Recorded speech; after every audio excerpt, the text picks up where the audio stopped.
Bonjour à tous et bienvenue dans ce podcast épisode 2. Aujourd'hui, une dizaine de minutes, niveau A2, B1, autour du thème Paris. Alors aujourd'hui, c'est un dialogue entre moi et Marie Ia. Petit clin d'œil par rapport à l'intelligence artificielle et aux synthèses vocales. Bien entendu, je préférerais dialoguer avec un humain ou une humaine. Au niveau technique, j'ai plusieurs précisions à vous donner. Tout d'abord, il y a des sous-titres en français, comme vous le voyez, avec le style karaoké, ce qui vous permet de bien suivre et d'imiter et de faire du shadowing en même temps d'une façon très efficace. Et au niveau technique, je rajouterai que nous avons un projet de développement de chaîne YouTube au niveau international et je cherche toute personne ayant des affinités avec les réseaux sociaux et YouTube et bien sûr qui a déjà au niveau français au moins du A2 et au-delà, que vous soyez élève ou même tuteur vous-même, formateur de langue à travers le monde, n'hésitez pas à prendre contact avec moi à travers la chaîne. Donc aujourd'hui, nous simulons un dialogue entre une synthèse vocale et moi-même sur le thème de Paris. Vous me direz ce que vous en pensez par rapport à la différence qu'il y a au niveau des prononciations. Est-ce que vous comprenez mieux les synthèses vocales ou un humain comme moi avec les imperfections de la vie courante? Vous me direz ce que vous en pensez. N'hésitez pas à interagir. En attendant, bienvenue et nous sommes partis pour une dizaine de minutes. Bonjour à tous et bienvenue sur notre podcast dédié au voyage à Paris. Je m'appelle Stéphane et aujourd'hui je suis accompagné d'une invitée très spéciale passionnée de voyage et de culture. Bonjour Maria. Bonjour Stéphane, bonjour à tous. C'est un plaisir de participer à ce podcast. Aujourd'hui, nous partons dans une ville magnifique, la capitale de la France, Paris, une ville connue dans le monde entier mais qui mérite toujours qu'on s'y attarde. Alors Maria, que penses-tu de Paris? C'est une ville magique. J'ai eu la chance d'y aller plusieurs fois. Chaque fois, il y a quelque chose de nouveau à découvrir. C'est une ville pleine de vie, d'histoire, d'art, et même de bonne cuisine. Exactement. Et justement, parlons-en. Commençons par la géographie. Où se trouve Paris et comment est-elle organisée? Paris est située au nord de la France. Elle est traversée par un fleuve important, la Seine. Ce fleuve traverse toute la ville et donne un charme particulier à Paris. Oui, la Seine est comme le cœur de Paris. On peut, on peut y faire des balades en bateau, admirer les monuments depuis l'eau et même bientôt nager dedans. Bon, stop, c'est de l'humour. Il y a des projets pour ouvrir des zones de baignade dans la Seine. Mais ça, nous en reparlerons. C'est surprenant comme idée. Mais c'est aussi ça, Paris, une ville ancienne, mais qui évolue. Et côté nature, on pourrait croire que Paris est une ville très dense, mais il y a plein d'espaces verts. Absolument. Par exemple, les jardins des Tuileries, entre le Louvre et la place de la Concorde. Ou encore le jardin du Luxembourg, avec ses chaises vertes si typiques. Ah oui, ces fameuses chaises vertes où les gens aiment s'asseoir, lire ou simplement profiter du soleil. Maintenant, imaginons qu'on arrive à Paris. Comment se déplacer facilement? Facile, c'est le métro. Le réseau de métro parisien est l'un des plus denses du monde. Il y a 16 lignes principales, numérotées de 1 à 14, avec 2 lignes supplémentaires, la 3 bis et la 7 bis. Chaque ligne a sa couleur, ce qui aide beaucoup pour s'y retrouver. Et puis, il y a aussi le RER. Le RER, c'est comme un train rapide qui relie Paris à sa région. La ligne A est même la plus fréquentée d'Europe. Très utile pour aller visiter Versailles ou Disneyland.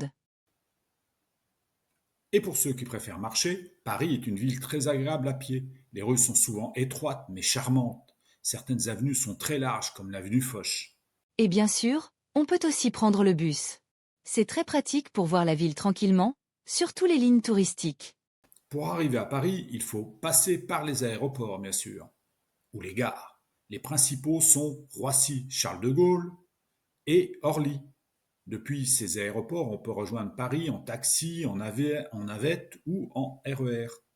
Mais ce qui rend Paris si spécial, c'est son histoire et sa culture. Paris est une ville de musées. Plus de 200 musées dans la seule ville de Paris. Parmi eux, le plus célèbre est le Louvre. On y retrouve la Joconde, la Victoire de Samothrace et bien d'autres trésors. Il y a aussi le musée d'Orsay, installé dans une ancienne gare. On y trouve des chefs-d'œuvre impressionnistes, comme Monet ou Van Gogh. Et les monuments? Difficile de ne pas penser à la Tour Eiffel. Elle mesure plus de 300 mètres de haut et on peut monter jusqu'en haut pour voir une vue imprenable sur toute la ville. Autre monument incontournable, l'Arc de Triomphe, au bout des Champs-Élysées. Et Notre-Dame de Paris, reconstruite après l'incendie de 2019, reste un symbole fort. Paris est aussi une ville de mode et de gastronomie. Le repas gastronomique français est même inscrit au patrimoine mondial de l'UNESCO. Et les marques de luxe comme Chanel, Dior ou Louis Vuitton ont toutes leurs boutiques ici. Sans parler des restaurants étoilés ou des petites adresses cachées. La musique aussi a une grande place à Paris. Des artistes comme Édith Piaf ou Yves Montand ont chanté ici. L'Olympia est une salle de concert mythique. Et le cinéma? Beaucoup de films se passent à Paris. Amélie Poulain, Midnight in Paris, Before Sunset. Vous avez sûrement vu certaines scènes de ces films tournés dans les rues de Paris. Ah, et Paris porte aussi un surnom très poétique, la ville lumière. Pourquoi ce nom? D'abord parce que Paris a été l'une des premières villes à utiliser l'éclairage public. Mais aussi parce que c'était un lieu d'échange intellectuel pendant les Lumières. Quand on visite Paris, on pense souvent aux monuments, mais saviez-vous que c'est aussi une ville multiculturelle? Oui, à Paris, on croise des gens du monde entier. C'est une ville très diversifiée, où coexistent différentes cultures, religions et langues. Il y a des lieux religieux pour toutes les confessions, catholiques, musulmans, juifs, bouddhistes, protestants. Paris est une ville ouverte. Et pour les amateurs de lecture, il y a aussi beaucoup de bibliothèques.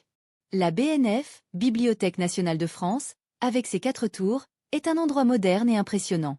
Enfin, Paris est une ville étudiante. Le quartier latin près du Luxembourg est un quartier animé avec des librairies, des cafés, des restaurants, des universités. À Paris, les cafés sont partout.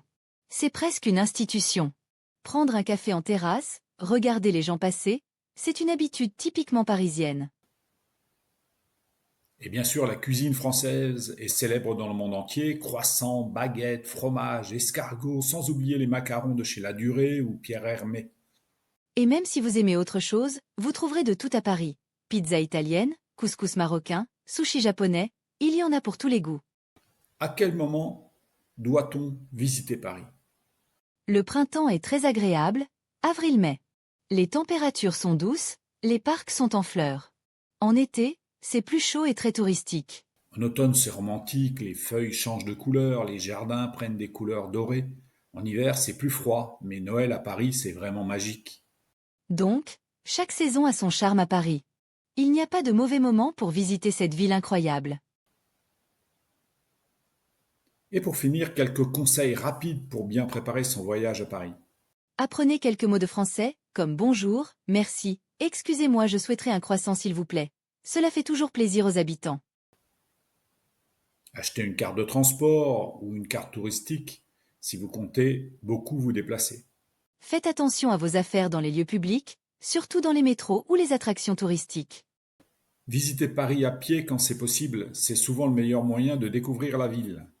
Et enfin, essayez les spécialités locales, même si elles peuvent sembler étranges au premier abord. Voilà, c'était notre petit tour à Paris avec Maria. Merci Maria pour ton énergie et tes conseils. Merci à toi Stéphane, et merci à tous les auditeurs pour leur attention. Paris est une ville très riche en histoire, en culture et en lieux à découvrir. Pour votre prochain voyage, c'est une destination incontournable. On espère que cet épisode vous aura donné envie de découvrir ou redécouvrir Paris. Merci d'avoir écouté ce podcast. Rejoignez-nous bientôt pour explorer une nouvelle destination passionnante. À très bientôt et bon voyage. Et pour ceux qui ne sont pas encore abonnés, il est encore temps. Merci d'avance. Vous avez deux liens ici sur des vidéos qui peuvent vous être utiles. Et je vous rappelle que vous pouvez rentrer en contact avec moi par rapport aux coordonnées que vous trouvez dans le descriptif de la chaîne. Merci encore et à très bientôt.